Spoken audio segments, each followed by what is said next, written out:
ನಮಸ್ತೆ ಫ್ರೆಂಡ್ಸ್. ಇವತ್ತಿನ ಒಂದು ಅವಧಿಯಲ್ಲಿ ನಾವು ಭಾರತದಲ್ಲಿ ರಾಷ್ಟ್ರೀಯ ಚಳುವಳಿಗಳ ಬಗ್ಗೆ ಅಭ್ಯಾಸ ಮಾಡುವ. ಕ್ರಿಸ್ತಕ 1857ರಲ್ಲಿ ಆದಂತಹ ಭಾರತದ ಮೊದಲ ಸ್ವಾತಂತ್ರ್ಯ ಸಂಗ್ರಾಮದ ಪರಿಣಾಮಗಳೇನಂತೆ ಕ್ರಿಸ್ತಕ 1858ರಲ್ಲಿ ವಿಕ್ಟೋರಿಯಾ ಮಹಾರಾಣಿ ಒಂದು ಘೋಷಣೆಯನ್ನು ಹೊರಡಿಸ್ತಾಳೆ, ಭಾರತದ ಮ್ಯಾಗ್ನಾ ಕಾರ್ಟ ಅಂತ. ಅದರಲ್ಲಿ ಬ್ರಿಟಿಷ್ ಈಸ್ಟ್ ಇಂಡಿಯಾ ಕಂಪನಿಯ ಆಳ್ವಿಕೆ ಅಂತ್ಯ ಆಗುತ್ತೆ. ಅದರ ನಂತರ ಬ್ರಿಟಿಷ್ ಸರ್ಕಾರ ನೇರವಾಗಿಯೇ ಭಾರತದಲ್ಲಿ ಆಳ್ವಿಕೆಯನ್ನು ಮಾಡುತ್ತೆ. ಆಮೇಲೆ ಗವರ್ನರ್ ಜನರಲ್ಗಳ ಹುದ್ದೆ ಅಂತ್ಯ ಆಗುತ್ತೆ, ವೈಸ್ರಾಯ್ಗಳು ಆಳ್ವಿಕೆಯನ್ನು ಪ್ರಾರಂಭ ಮಾಡ್ತಾರೆ. ಈ ಒಂದು ಬ್ರಿಟಿಷರ ನೇರವಾದ ಆಳ್ವಿಕೆಯಿಂದಾಗಿ ಭಾರತೀಯರಲ್ಲಿ ಒಂದು ಸಾಮಾಜಿಕವಾಗಿ ಶೈಕ್ಷಣಿಕವಾಗಿ ಒಂದು ವಿರೋಧ ಭಾವನೆ ಭಾರತೀಯರಲ್ಲಿ ಉಂಟಾಗುತ್ತೆ. ಇವರಿಗೆ ಸ್ವಾತಂತ್ರ್ಯಕ್ಕೋಸ್ಕರ ತಮ್ಮದೇ ಆದಂತಹ ಒಂದು ಸ್ವಾತಂತ್ರ್ಯಕ್ಕೋಸ್ಕರ ಇವರು ಹೋರಾಡಬೇಕು ಅನ್ನುವಂತಹ ಮನೋಭಾವನೆ ಇವರಲ್ಲಿ ಬೆಳೆಯುತ್ತೆ. ಬ್ರಿಟಿಷರ ದಬ್ಬಾಳಿಕೆ ವಿರುದ್ಧ ಇವರು ಮೊದಲನೇದಾಗಿ ಹೋರಾಟ ಮಾಡಲಿಕ್ಕೆ ಒಂದಾಗ್ತಾರೆ.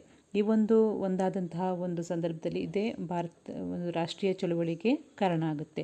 ಕ್ರಿಸ್ತಕ 1885ರಿಂದ ಕ್ರಿಸ್ತಕ 1947ರ ಒಂದು ಅವಧಿಯಲ್ಲಿ ಈ ರಾಷ್ಟ್ರೀಯ ಚಳುವಳಿಗಳು ಕಾರ್ಯನಿರ್ವಹಿಸ್ತವೆ. ಈ ರಾಷ್ಟ್ರೀಯ ಚಳುವಳಿಗಳು ಹುಟ್ಟಾಗಲಿಕ್ಕೆ ಕಾರಣಗಳು ಏನಂತ ಹೇಳಿದರೆ, ಮೊದಲನೇದಾಗಿ ಬ್ರಿಟಿಷರ ದಬ್ಬಾಳಿಕೆ. ಈ ಬ್ರಿಟಿಷರ ವಿಕ್ಟೋರಿಯಾ ಮಹಾರಾಣಿ ಬ್ರಿಟನ್ನಲ್ಲೇ ಇದ್ದುಕೊಂಡು ಅಲ್ಲಿಂದಲೇ ನೇರವಾಗಿ ಭಾರತದಲ್ಲಿ ಆಳ್ವಿಕೆಯನ್ನು ಮಾಡಲಿಕ್ಕೆ ಪ್ರಾರಂಭ ಅಲ್ಲಿ ನಡೆದಂತಹ ನಿಯಮಾವಳಿಗಳು ಇಲ್ಲಿ ಅನುಸರಿಸಬೇಕಾಗಿತ್ತು. ಸೊ ಈ ಒಂದು ಬ್ರಿಟಿಷರ ದಬ್ಬಾಳಿಕೆಯಿಂದಾಗಿ ಈ ಒಂದು ಚಳುವಳಿಗೆ ಕಾರಣ ಆಗುತ್ತೆ. ಆಮೇಲೆ ಬ್ರಿಟಿಷರು ಒಡೆದು ಆಳುವಂತಹ ನೀತಿ ಕೂಡ ಭಾರತದಲ್ಲಿ ರಾಷ್ಟ್ರೀಯ ಚಳುವಳಿಗೆ ಕಾರಣ ಆಗುತ್ತೆ. ಒಡೆದು ಆಳುವ ನೀತಿ ಅಂತ ಹೇಳಿದರೆ, ಕಂದಾಯವನ್ನು ವಸೂಲಿ ಮಾಡುವ ಹಕ್ಕು ಬ್ರಿಟಿಷ್ ಸರ್ಕಾರಕ್ಕಿತ್ತು, ಕೇವಲ ಆಳ್ವಿಕೆ ಮಾಡುವಂತಹ ಹಕ್ಕು ಒಡೆಯರಿಗಿತ್ತು. ಸೊ ಈ ಒಂದು ಒಡೆದು ಆಳುವಂತಹ ನೀತಿ, ದ್ವಂದ್ವ ನೀತಿ ಕೂಡ ಇಲ್ಲಿ ರಾಷ್ಟ್ರೀಯ ಚಳುವಳಿಗೆ ಕಾರಣ ಆಗುತ್ತೆ. ಆಮೇಲೆ ಮೂರನೇದಾಗಿ ಬ್ರಿಟಿಷರ ಆಡಳಿತದಿಂದಾಗಿ ಭಾರತೀಯರಲ್ಲಿ ಏಕತೆ ಮೂಡಿತು. ಬ್ರಿಟಿಷರು ಈ ಒಂದು ದಬ್ಬಾಳಿಕೆಯಿಂದಾಗಿ ತಮ್ಮ ಸ್ವಂತ ಹಕ್ಕಿಗೋಸ್ಕರ ಹೋರಾಡಬೇಕು. ಈ ಒಂದು ಹೋರಾಟದಲ್ಲಿ ಕೇವಲ ಒಬ್ಬೊಬ್ಬರೇ ನಾಯಕರು ಮುಂದಾಗಿ ಹೋದರೆ ಒಂದು ಜಯ ಸಾಧಿಸಲಿಕ್ಕೆ ಸಾಧ್ಯ ಇಲ್ಲ ಅನ್ನುವಂಥದ್ದು ಪ್ರಥಮ ಸ್ವಾತಂತ್ರ್ಯ ಸಂಗ್ರಾಮದಲ್ಲಿ ಇವರಿಗೆ ಮನವರಿಕೆಯಾಗಿತ್ತು. ಸೊ ಈ ಒಂದು ಅವಧಿಯಲ್ಲಿ ಇವರು ಏಕತೆಯಿಂದ ಒಟ್ಟಾಗಿದ್ದರೆ ಮಾತ್ರ ನಾವು ಜಯಗಳಿಸಲಿಕ್ಕೆ ಸಾಧ್ಯ ಆಗುತ್ತೆ ಅನ್ನುವಂಥ ಒಂದು ಏಕತೆಯ ಮನೋಭಾವ ಇವರಲ್ಲಿ ಮೂಡಿತು. ಆಮೇಲೆ ಆಂಗ್ಲ ಶಿಕ್ಷಣದ ಪ್ರಭಾವ ಭಾರತದಲ್ಲಿ ಮೊಟ್ಟ ಮೊದಲನೇದಾಗಿ ಭಾರತೀಯರಿಗೆ ಇಂಗ್ಲೀಷ್ ಶಿಕ್ಷಣವನ್ನು ನೀಡಬೇಕು ಅನ್ನುವಂತಹ ಕಾಯ್ದೆ ಜಾರಿಯಾಗುತ್ತೆ. ಇದು ಕೂಡ ಭಾರತದ ತಮ್ಮ ಸಾಂಪ್ರದಾಯಿಕ ಶಿಕ್ಷಣ ನೀತಿಗೆ ಅಡ್ಡಿಯಾಗುತ್ತೆ. ಈ ಒಂದು ಕಾರಣ ಕೂಡ ರಾಷ್ಟ್ರೀಯ ಚಳುವಳಿಗೆ ಕಾರಣ ಆಗುತ್ತೆ. ಆಮೇಲೆ 1857ರಲ್ಲಿ ಆದಂಥ ಸಿಪಾಯಿ ದಂಗೆಯ ಪ್ರೇರಣೆ. ಈ ಒಂದು ದಂಗೆಯಿಂದಾಗಿ ಕೆಲವೊಂದು ಕಡೆಯಲ್ಲಿ ಅಲ್ಲಲ್ಲಿಯ ನಾಯಕರು ಹೋರಾಟ ಮಾಡಲಿಕ್ಕೆ ಪ್ರಾರಂಭ ಮಾಡಿದರು. ದಕ್ಷಿಣ ಭಾರತ ಇದರಲ್ಲಿ ಸೇರ್ಪಡೆಯಾಗಿರಲಿಲ್ಲ. ಈ ಒಂದು ದಂಗೆಯಲ್ಲಿ ಉಂಟಾದಂತಹ ಸೋಲು ಇವರಿಗೆ ರಾಷ್ಟ್ರೀಯ ಚಳುವಳಿಗೆ ಪ್ರೇರಣೆಯಾಗುತ್ತೆ. ಆಮೇಲೆ ಆಧುನಿಕ ಭಾರತದ ಪುನರುಜ್ಜೀವನ ಪ್ರಭಾವ. ಆಧುನಿಕ ಭಾರತದ ಪುನರುಜ್ಜೀವನದ ಪ್ರಭಾವ ಈ ಒಂದು ರಾಷ್ಟ್ರೀಯ ಚಳುವಳಿಗೆ ಪ್ರಮುಖ ಕಾರಣಗಳಲ್ಲಿ ಒಂದಾಗುತ್ತೆ. ಆಮೇಲೆ ಸಂಪರ್ಕ ಮಾಧ್ಯಮಗಳು ಅಂದರೆ ಅಂಚೆ, ತಂತಿ, ರೈಲು, ಈ ಒಂದು ಸಂಪರ್ಕ ಮಾಧ್ಯಮಗಳು ರಾಷ್ಟ್ರೀಯ ಚಳುವಳಿಯಲ್ಲಿ ಪಾಲ್ಗೊಳ್ಳಲಿಕ್ಕೆ ಇವರಿಗೆ ಸಹಾಯ ಆಗುತ್ತೆ. ಆಮೇಲೆ ಭಾರತದ ಇತಿಹಾಸದ ಸಂಶೋಧನೆ ಮತ್ತು ಅಧ್ಯಯನದ ಪ್ರಭಾವ. ಬ್ರಿಟಿಷರು ಹಳೆಯ ಭಾರತೀಯ ಇತಿಹಾಸವನ್ನು ಸಂಶೋಧನೆ ಮಾಡಲಿಕ್ಕೆ ಪ್ರಾರಂಭ ಮಾಡ್ತಾರೆ. ಈ ಒಂದು ಅಧ್ಯಯನದಿಂದಾಗಿ ಒಂದು ಕಾರಣದಿಂದಾಗಿ ರಾಷ್ಟ್ರೀಯ ಚಳುವಳಿಯಲ್ಲಿ ಇವರು ತೊಡಗಲಿಕ್ಕೆ ಕಾರಣ ಆಗುತ್ತೆ. ಆಮೇಲೆ ಯುರೋಪಿಯನ್ ಸಮಕಾಲೀನ ಕ್ರಾಂತಿಗಳ ಪ್ರಭಾವ. ಯುರೋಪಿನಲ್ಲಿ ನಡೆದಂತಹ ಇದೇ ಅವಧಿಯಲ್ಲಿ ಯುರೋಪಿನಲ್ಲಿ ನಡೆದಂತಹ ಒಂದು ಕ್ರಾಂತಿಗಳು, ಇಟಲಿ ಕ್ರಾಂತಿ ಆಗ್ಬೋದು, ಜರ್ಮನಿ ಏಕೀಕರಣ ಆಗ್ಬೋದು, ರಷ್ಯಾ ಕ್ರಾಂತಿ, ಇವುಗಳೆಲ್ಲವೂ ಕೂಡ ಭಾರತದಲ್ಲಿ ರಾಷ್ಟ್ರೀಯ ಚಳುವಳಿಕಾರರನ್ನು ಹುಟ್ಟಿ ಹಾಕಲಿಕ್ಕೆ, ಇವರು ಒಗ್ಗೂಡಲಿಕ್ಕೆ ಕಾರಣ ಆಗುತ್ತೆ. ಎಕ್ಸಾಮಲ್ಲಿ ಕೇಳಬಹುದು ಕಾರಣಗಳು ಏನು ಅಂತ. ನೋಡ್ಕೊಳ್ತಾ ಹೋಗುವ ಇನ್ನೊಂದು ಸಲ. ಬ್ರಿಟಿಷರ ದಬ್ಬಾಳಿಕೆ,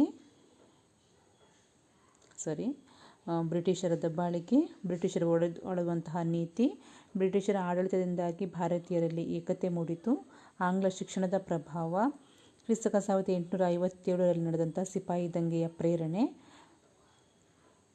ಆಮೇಲೆ ಆಂಗ್ಲ ಶಿಕ್ಷಣದ ಪ್ರಭಾವ, ನೆಕ್ಸ್ಟ್ ಆಧುನಿಕ ಭಾರತದ ಪುನರುಜ್ಜೀವನದ ಪ್ರಭಾವ, ಸಂಪರ್ಕ ಮಾಧ್ಯಮಗಳು, ಭಾರತದ ಇತಿಹಾಸದ ಸಂಶೋಧನೆ ಮತ್ತು ಅಧ್ಯಯನದ ಪ್ರಭಾವ, ಯುರೋಪಿನ ಸಮಕಾಲೀನ ಕ್ರಾಂತಿಗಳು.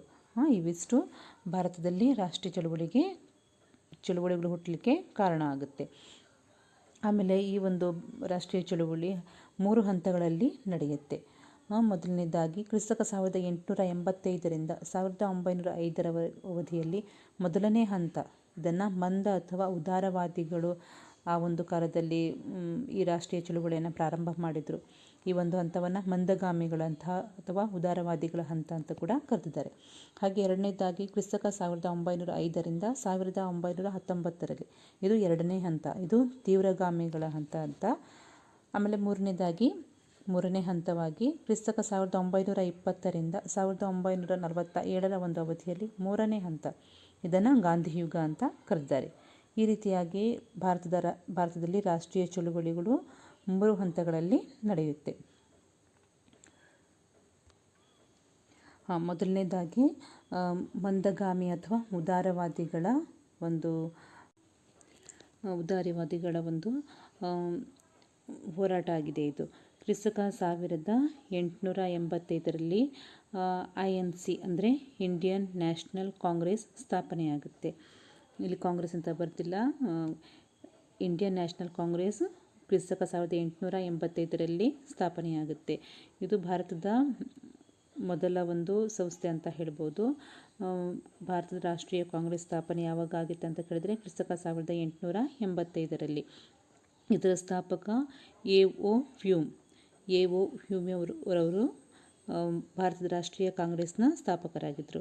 ಇದರ ಮೊದಲ ಅಧ್ಯಕ್ಷರು ಡಬ್ಲ್ಯೂ.ಸಿ. ಬ್ಯಾನರ್ಜಿಯವರು ಭಾರತದ ರಾಷ್ಟ್ರೀಯ ಕಾಂಗ್ರೆಸ್ನ ಮೊದಲ ಅಧ್ಯಕ್ಷರಾಗಿದ್ದರು.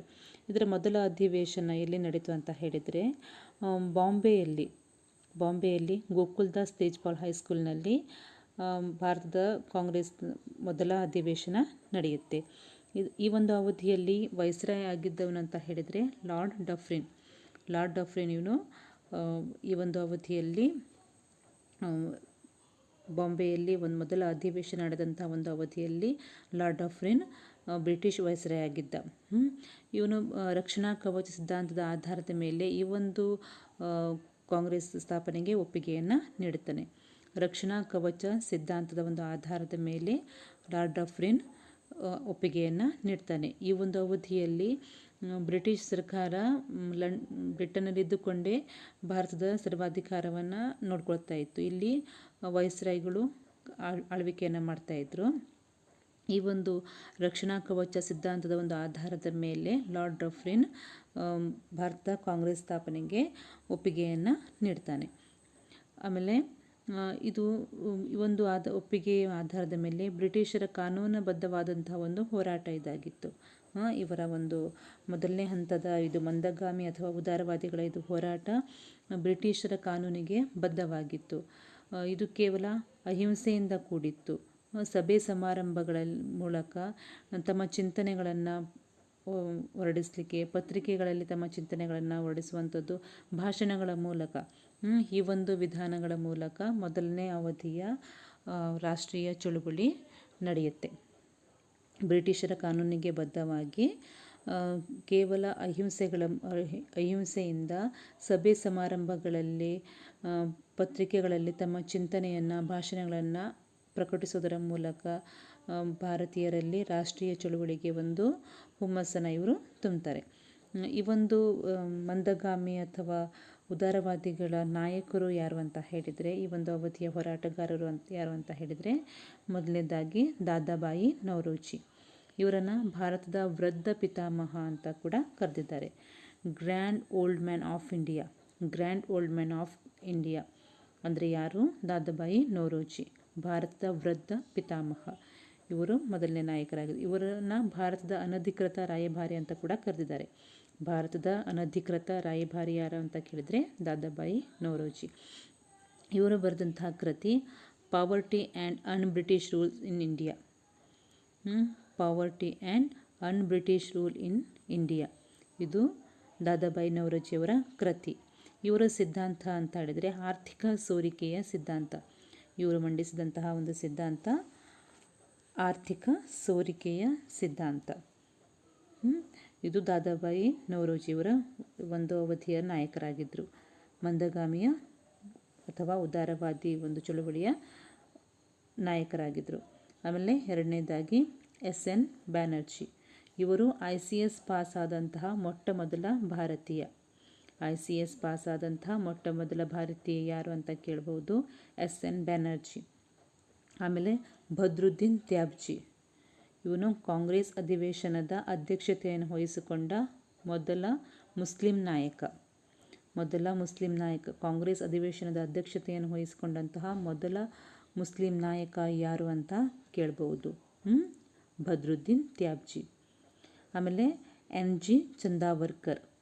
ಇವರು ಕಾಂಗ್ರೆಸ್ ಅಧಿವೇಶನದ ಅಧ್ಯಕ್ಷತೆಯನ್ನು ವಹಿಸಿಕೊಂಡ ಕರ್ನಾಟಕದ ಏಕೈಕ ವ್ಯಕ್ತಿ ಅಂತ ಹೇಳಿದರೆ N.G. ಚಂದಾವರ್ಕರ್. ಕಾಂಗ್ರೆಸ್ ಅಧಿವೇಶನದ ಅಧ್ಯಕ್ಷತೆಯನ್ನು ವಹಿಸಿಕೊಂಡಂತಹ ಕರ್ನಾಟಕದ ಏಕೈಕ ವ್ಯಕ್ತಿ.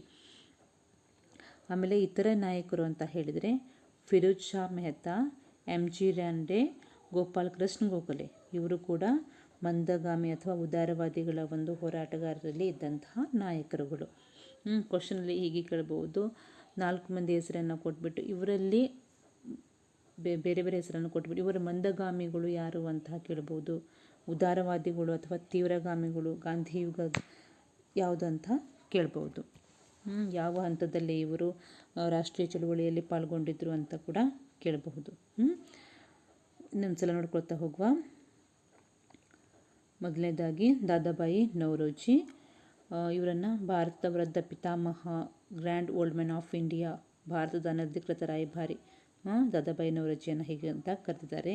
ಇವರು ಬರೆದಂತಹ ಕೃತಿ poverty and an British rule in India. ಇವರು ಮಂಡಿಸಿದಂಥ ಸಿದ್ಧಾಂತ ಆರ್ಥಿಕ ಸೋರಿಕೆಯ ಸಿದ್ಧಾಂತ. ಆಮೇಲೆ ಎಸ್.ಎನ್. ಬ್ಯಾನರ್ಜಿ. ಇವರು ICS ಪಾಸ್ ಆದಂತಹ ಮೊಟ್ಟ ಮೊದಲ ಭಾರತೀಯರು. ಬದ್ರುದ್ದೀನ್ ತ್ಯಾಬ್ಜಿ ಇವರು ಕಾಂಗ್ರೆಸ್ ಅಧಿವೇಶನದ ಅಧ್ಯಕ್ಷತೆಯನ್ನು ವಹಿಸಿಕೊಂಡಂತಹ ಮೊದಲ ಮುಸ್ಲಿಂ ನಾಯಕರು. ಆಮೇಲೆ N.G. ಚಂದಾವರ್ಕರ್. ಇವರು ಕಾಂಗ್ರೆಸ್ ಅಧಿವೇಶನದ ಅಧ್ಯಕ್ಷತೆಯನ್ನು ವಹಿಸಿಕೊಂಡಂಥ ಕರ್ನಾಟಕದ ಏಕೈಕ ವ್ಯಕ್ತಿ. ಆಮೇಲೆ ಇತರೆ ನಾಯಕರು ಅಂತ ಹೇಳಿದರೆ ಫಿರೋಜ್ ಶಾ ಮೆಹ್ತಾ, M.G. ರಾನಡೆ, ಗೋಪಾಲ್ ಕೃಷ್ಣ ಗೋಖಲೆ. ಇವಿಷ್ಟು ಮಂದಗಾಮಿಗಳ ಬಗ್ಗೆ ಆಗುತ್ತೆ. ಇವರು ಇಟ್ಟಂತಹ ಬೇಡಿಕೆಗಳು, ಇವರು ಯಾವ ರೀತಿ ಈ ಒಂದು ಚಳುವಳಿಯಲ್ಲಿ ಯಾವ ರೀತಿಯ ಬೇಡಿಕೆಗಳನ್ನು ಇಟ್ಟಿದ್ರು ಅಂತ. ಶಾಸನಸಭೆಯ ವಿಸ್ತರಣೆ ಮತ್ತು ಭಾರತೀಯರಿಗೆ ಸ್ಥಾನಮಾನ ನೀಡಬೇಕು ಅಂತ. ಈ ಸಭೆಯನ್ನು ವಿಸ್ತರಣೆ ಮಾಡಬೇಕು ಮತ್ತು ಭಾರತೀಯರಿಗೆ ಇಲ್ಲಿ ಸ್ಥಾನಮಾನವನ್ನು ನೀಡಬೇಕು ಅಂತ. ಆಮೇಲೆ ICS ಪರೀಕ್ಷೆಯಲ್ಲಿ ಭಾರತೀಯರಿಗೆ ಹೆಚ್ಚು ಅವಕಾಶವನ್ನು ಕೊಡಬೇಕು ಅಂತ. ICS ಪರೀಕ್ಷೆಯಲ್ಲಿ ಭಾರತೀಯರಿಗೆ ಹೆಚ್ಚು ಅವಕಾಶವನ್ನು ಕೊಡಬೇಕು ಅನ್ನುವಂತಹ ಬೇಡಿಕೆಯನ್ನು ಇಡ್ತಾರೆ. ಆಮೇಲೆ ಖಾದಿ ಬಟ್ಟೆಗಳ ಮೇಲೆ ತೆರಿಗೆಯನ್ನು ಕಡಿತಗೊಳಿಸಬೇಕು ಅಂತ. ಭಾರತದ ಸಾಂಪ್ರದಾಯಿಕ ಒಂದು ಉದ್ಯೋಗಗಳಲ್ಲಿ ಒಂದಾದಂತಹ ಖಾದಿ ಬಟ್ಟೆಗಳ ಮೇಲಿನ ತೆರಿಗೆಯನ್ನು ಕಡಿತಗೊಳಿಸಬೇಕು ಅನ್ನುವಂತಹ ಒಂದು ಬೇಡಿಕೆಯನ್ನು ಇಡ್ತಾರೆ. ಆಮೇಲೆ 4ನೇದಾಗಿ ಬ್ರಿಟಿಷ್ ರಕ್ಷಣಾ ವೆಚ್ಚವನ್ನು ಕಡಿತಗೊಳಿಸುವುದು. ಬ್ರಿಟಿಷರು ಇವರು ಹೊರದೇಶದವರು, ಅಲ್ಲಿಂದ ಭಾರತವನ್ನು ಆಳ್ತಾ ಇದ್ದರು. ಆದರೆ ಇವರ ಆಳ್ವಿಕೆಗೆ ಏನು ಖರ್ಚು ವೆಚ್ಚ ಇದೆ ಇದು ಭಾರತೀಯರು ವಹಿಸಬೇಕಾಗಿತ್ತು. ಈ ಒಂದು ಬ್ರಿಟಿಷರ ರಕ್ಷಣಾ ವೆಚ್ಚ ಅಂತ ಇತ್ತು, ಇದನ್ನು ಭಾರತೀಯರು ಕೊಡಬೇಕಾಗಿತ್ತು. ಈ ಒಂದು ವೆಚ್ಚವನ್ನು ಕಡಿತಗೊಳಿಸಬೇಕು ಅನ್ನುವಂತಹ ಬೇಡಿಕೆಯನ್ನು ಕೂಡ ಇವರು ಇಡ್ತಾರೆ. ಆಮೇಲೆ ಕಾರ್ಯಾಂಗದಿಂದ ನ್ಯಾಯಾಂಗವನ್ನು ಪ್ರತ್ಯೇಕ ಮಾಡಬೇಕು. ಕಾರ್ಯಾಂಗ ಮತ್ತು ನ್ಯಾಯಾಂಗವನ್ನು ಒಟ್ಟಿಗೆ ಸೇರಿಸಿದ್ರು ಇದನ್ನು ಪ್ರತ್ಯೇಕಿಸಬೇಕು ಅನ್ನುವಂತಹ ಬೇಡಿಕೆಯನ್ನು ಇಡ್ತಾರೆ. ಆಮೇಲೆ ವಾಕ್ ಸ್ವಾತಂತ್ರ್ಯ ಮತ್ತು ಅಭಿಪ್ರಾಯ ಸ್ವಾತಂತ್ರ್ಯಕ್ಕೆ ಇವರು ಬೇಡಿಕೆಯನ್ನು ಇಡ್ತಾರೆ. ಇವರು ಮಂದಗಾಮಿಗಳು ಕೇವಲ ಅಭಿಪ್ರಾಯವನ್ನು ವ್ಯಕ್ತಪಡಿಸಲಿಕ್ಕೆ ಮಾತ್ರ ಕೆಲವೊಂದು ಬೇಡಿಕೆಯನ್ನು ಕೊಟ್ಟಿದ್ದರು.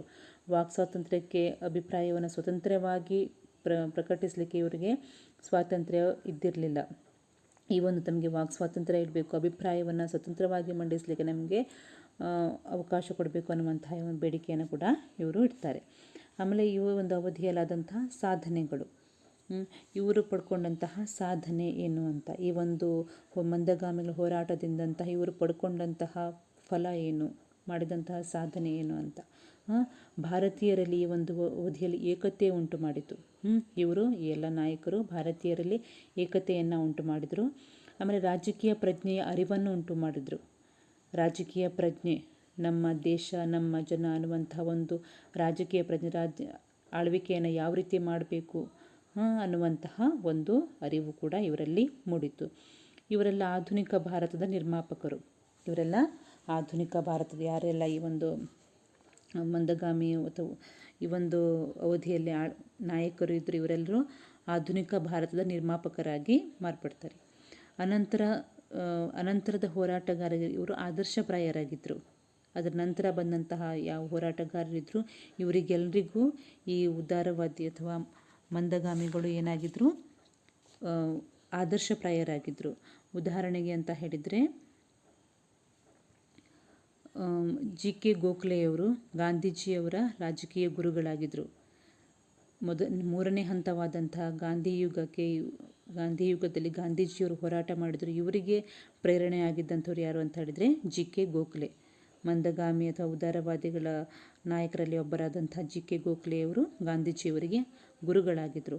ಆಮೇಲೆ ದಾದಾಬಾಯಿ ನೌರೋಜಿಯವರು ಮೊಹಮ್ಮದ್ ಅಲಿ ಜಿನ್ನಾನಿಗೆ ಆದರ್ಶರಾಗಿದ್ದರು. ಮೊಹಮ್ಮದ್ ಅಲಿ ಜಿನ್ನರು ತಮಗೆ ದಾದಾಬಾಯಿ ನೌರೋಜಿ ಒಂದು ಆದರ್ಶ ದೇಶಭಕ್ತ ಅಂತ ಹೇಳ್ಕೊಂಡಿದ್ದಾರೆ. ಆಮೇಲೆ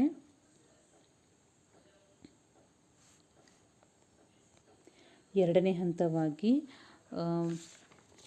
ತೀವ್ರಗಾಮಿಗಳ ಹುಟ್ಟುಕೊಳ್ತಾರೆ. ಸೊ ಇವತ್ತಿನ ಒಂದು ಅವಧಿಯಲ್ಲಿ ಮೊದಲನೇ ಹಂತವಾದಂತಹ ಮಂದಗಾಮಿಗಳು ಅಥವಾ ಉದಾರವಾದಿಗಳ ಬಗ್ಗೆ ನೋಡ್ಕೊಳ್ತಾ ಹೋಗಿದ್ರಿ. ಮುಂದಿನೊಂದು ಅವಧಿಯಲ್ಲಿ ಎರಡನೇ ಹಂತವಾದಂಥ ತೀವ್ರಗಾಮಿಗಳ ಬಗ್ಗೆ ನೋಡ್ಕೊಳ್ತೀವಿ. ಸೊ ನಿಮಗೆ ಇವಿಷ್ಟು ಅರ್ಥ ಆಗಿದೆ ಅಥವಾ ಇಷ್ಟ ಆಗಿದೆ ಅಂದ್ಕೋತೀನಿ. Thank you friends.